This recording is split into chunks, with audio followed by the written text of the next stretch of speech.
बच्चों, आज हम मेहनती गधे की कहानी सुनेंगे। वो कौन था? गधा समुद्र के पास छोटे से एक शहर में रहता था। उसका मालिक लाल दाढ़ी वाला एक नौजवान आदमी था। हर दिन मालिक अपने गधे को बंदरगाह पर ले जाता था। वहां बड़े जहाजों में से सामान उतारा जाता था। रोज मालिक गधे की पीठ पर भारी भारी बक्से लादता था। बक्से वाकई में बहुत भारी थे और गधे को उन्हें बाजार तक ढो कर ले जाना पड़ता था। मालिक और गधा धीमे धीमे चलते थे। उनके आसपास बड़े बड़े जहाज होते थे। चलते चलते मालिक गुनगुनाता था, पर गधे को भारी बोझ उठाना भारी पड़ता था। लाल दाढ़ी वाले मालिक को इस बात का एहसास नहीं था कि उसका गधा रोज थककर पस्त हो जाता था। रोजाना गधे का भार बढ़ता ही जाता था। फिर एक दिन गधे के मालिक ने एक छोटा ट्रक खरीद लिया। अब मुझे तुम्हारी जरूरत नहीं पड़ेगी, उसने गधे से कहा।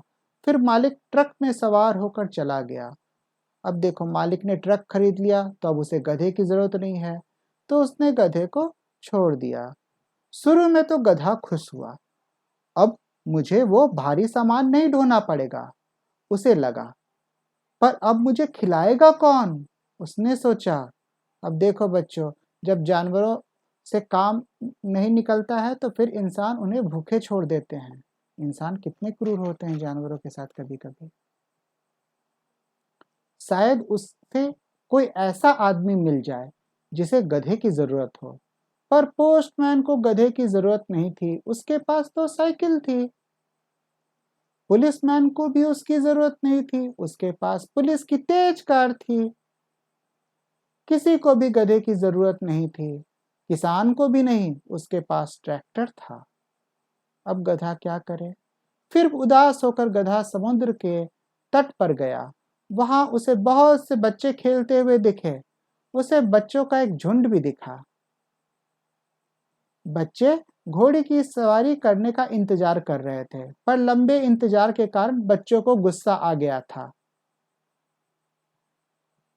आओ, आकर मेरी मदद करो, घोड़ी के मालिक ने गधे से कहा।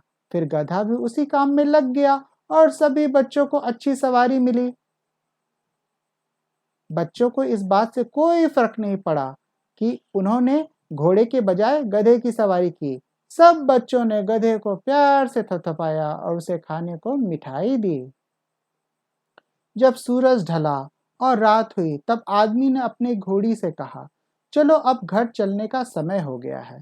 पर घोड़ी चाहती थी कि गधा भी उसके साथ घर चले। ठीक है, गधा भी साथ में घर चल सकता है, उस आदमी ने कहा। तभी गधे को बंदरगाह की जहाजों की रोशनी दिखाई दी और उसने सोचा, कहीं मेरे मालिक का ट्रक खराब ना हो जाए।